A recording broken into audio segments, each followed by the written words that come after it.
This is an ordinary high school student who's about to get in trouble for sketching sneaker designs during class and dreaming of becoming a great fashion designer. And this is the same boy, now a legendary rapper and designer, who no longer fears getting in trouble for drawing sneakers with swastikas, making anti-Semitic remarks, and expressing admiration for Hitler. Instead, he continues to delight his fans with new hits and new collection of Yeezy clothing and sneakers. So how did this controversial rapper manage to create the most ambitious, hyped, and fast-selling Yeezy sneakers, breaking stereotypes and challenging the fashion market in an instant? And how did Kanye West's sneakers become a battleground for giants like Nike and Adidas?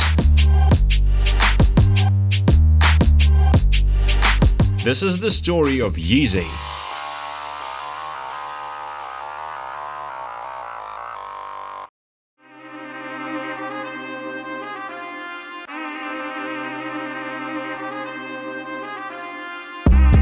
Undoubtedly, we have to rewind through a significant part of history where Kanye began working with prominent hip-hop stars and soon became one himself.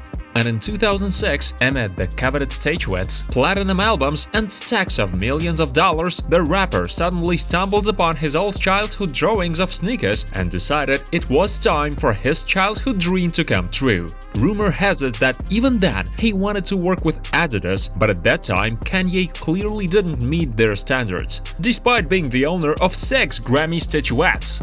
Nike appeased the rapper by making sneakers for his size 12 feet with references to his album College Dropout. By doing so, they implied that with them, he could break into the fashion industry, making the high and mighty Adidas bite their elbows in envy. But Kanye chose his favorite Japanese streetwear brand, Bape. In 2007, they together created one of the most unique pairs, the Dropout Bear, dedicated to the rapper's signature bear, which now costs over $10,000. A year later, Kanye, unwilling to part with his toy, teamed up with Reebok, probably influenced by his best friend Jay-Z, who also made a name for himself in the sneaker industry. Initially, the collection of 4 pairs, Reebok S. Carter, did not attract much attention.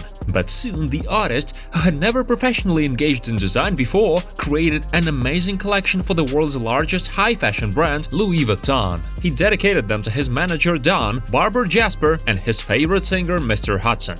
Back then, the prices ranged from $840 to $1,140. Now, such sneakers on the Grails platform cost up to $15,000, and the Jasper pair was the most expensive for a long time, listed for $40,000. West even felt ready to independently embark on a journey in the fashion world and began consulting with designers from Louis Vuitton, Bape, Dior, and Yves Saint Laurent. In the summer of 2007, he came up with his own brand, Pastel, to which he dedicated a line in the track Stronger. Jackets, t-shirts, glasses, sweatpants, cheeses-themed jewelry, all priced from $50 to $150. The whole world was almost ready for the fashion market to explode, but in 2009, Kanye stepped onto the stage with Taylor Swift and ruined everything.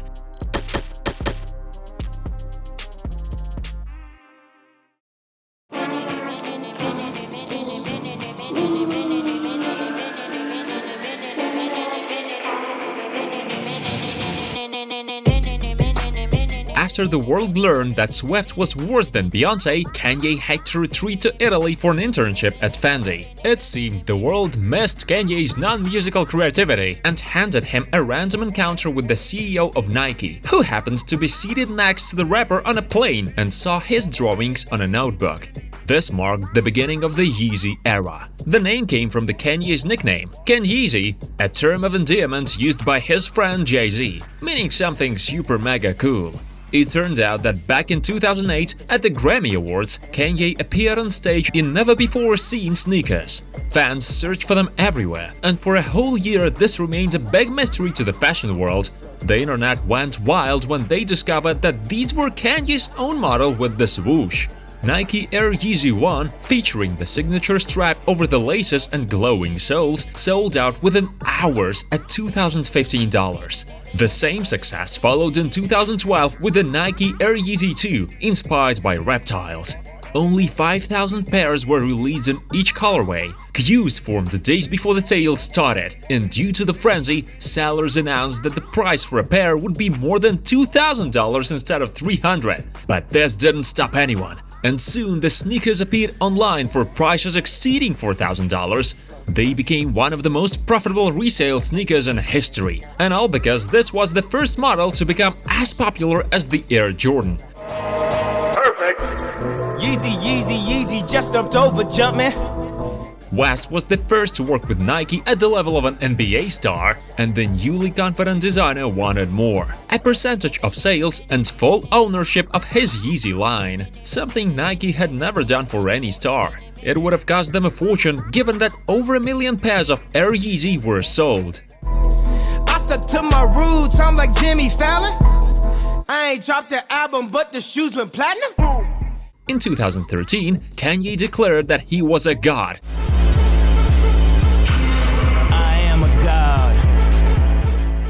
And thought this would help in his battle with Nike. He even released just 1,000 pairs of revolutionary Red October sneakers, which instantly became a grail for any sneakerhead on the planet. Nowadays they cost $10,000, but the sad part is that this was the last pair Kanye released with Nike. An upset Kanye couldn't prove his holiness and moved to Nike's main competitors.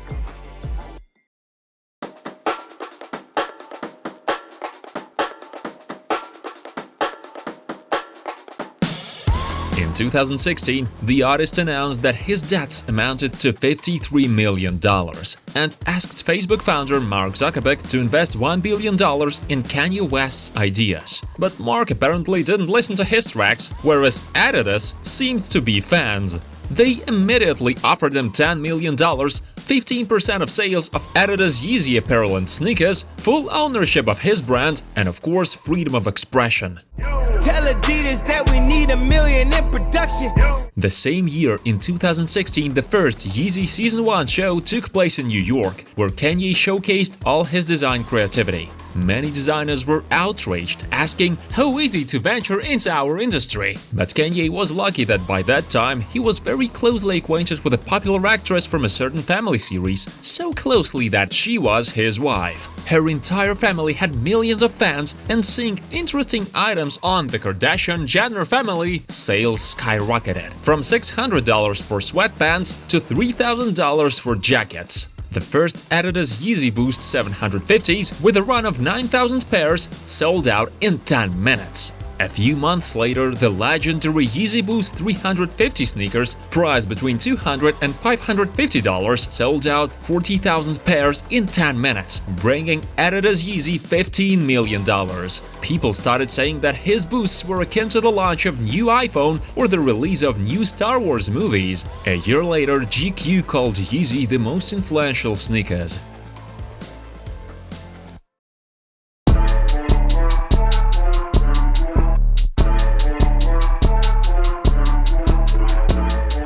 Since 2017, Yeezy has been unstoppable, both in the number of new releases and in creativity.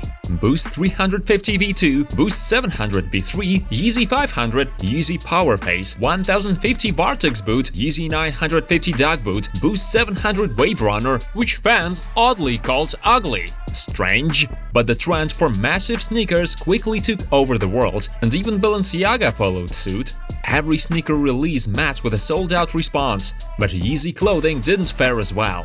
In 2018, West wanted to strike a $30 million deal with Louis Vuitton to produce cool items, but the French brand didn't see anything impressive in Kanye's creativity this time. Adidas too wanted to focus only on sneakers, which were bringing them $1.5 billion, thus helping him close in on Nike. A story in itself.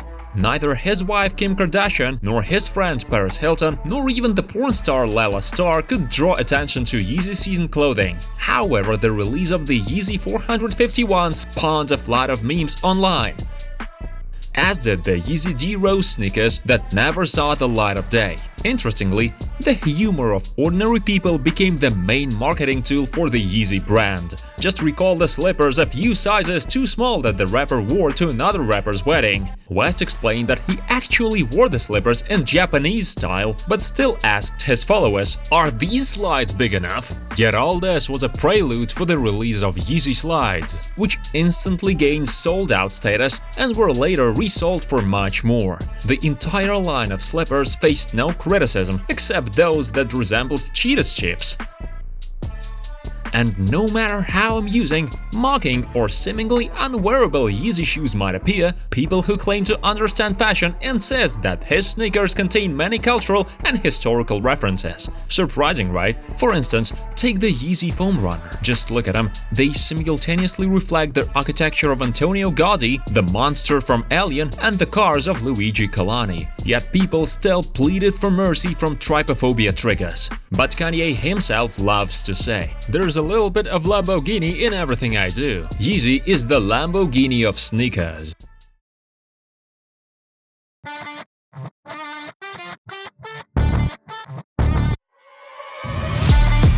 It's difficult to find exact figures for Yeezy's revenues and expenses, firstly because Adidas loves secrecy, and secondly because Kanye himself claims you can't measure love. Things should bring extraordinary joy. However, in 2019, it was revealed that Yeezy sales exceeded $1.5 billion, with $150 million going into the creator's pocket, and the brand itself was valued at $3 billion.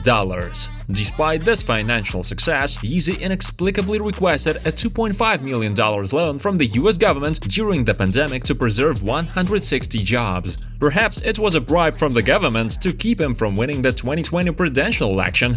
That same year, Kanye launched his own platform for online sales, Yeezy Supply, spending $1.5 billion on it. Forbes described the rise of Yeezy as one of the greatest retail stories of the century. Kanye didn't want to spend his entire life working solely on sneakers. He was drawn to high fashion, or at least everyday clothing for the masses. In 2021, Yeezy began collaborating with Gap, the world's largest clothing retailer. Under the 10-year deal, West could acquire up to 8.5 million Gap shares, as well as royalties from sales. Even Balenciaga was involved in the venture. However, the first collection had to be dug out of garbage bags, which customers found extremely displeasing. It turned out Kanye sought inspiration from the homeless and felt no need to apologize for his ideas. The Yeezy Gap collaboration was highly successful, with just black hoodies selling for $14 million. Yet, West was dissatisfied with Gap's management, leading to the end of their partnership. Yeezy then claimed that 60,000 items from the Yeezy Gap collection, worth around $1.2 million, were stolen from their warehouse and later sold at flea markets. This turned out to be a murky story without a clear conclusion. Fortunately, the partnership between Adidas and Yeezy in unmatched sneakers was flourishing. However, at the start of 2022, Kanye West reached a peak in his controversial behavior, claiming he was more influential than film director Stanley Kubrick, Picasso, drug lord Pablo Escobar, and even the Apostle Paul. Adidas turned a blind eye to this, and even when he showed up at a fashion show in a sweatshirt with White Lives Matter printed on it. The final straw was his anti-Semitic remarks, threats towards Jews, and his admiring statements about Hitler and the Nazis. This time, the German company Adidas couldn't tolerate it and terminated their contract with Yeezy, resulting in a $2,046.5 million loss in 2023. However, the company is still selling off remaining Yeezy stock and has already made $1.3 billion from it. As for the Yeezy brand itself, its creator has gone too far, announcing the launch of Yeezy porn in April 2024 and making controversial statements about Michelle Obama. It's unclear what will come of this and what future lies ahead of Yeezy, especially considering the ongoing cancel culture surrounding Kanye. Love him or hate him, Kanye West managed to turn Yeezy into a cultural phenomenon and a significant player in the fashion market. While some people consider certain Yeezy sneakers trash, we cannot deny how cool they were in their time, and what would have happened if we had never seen these masterpieces. As Kanye himself said, I guess we'll never know.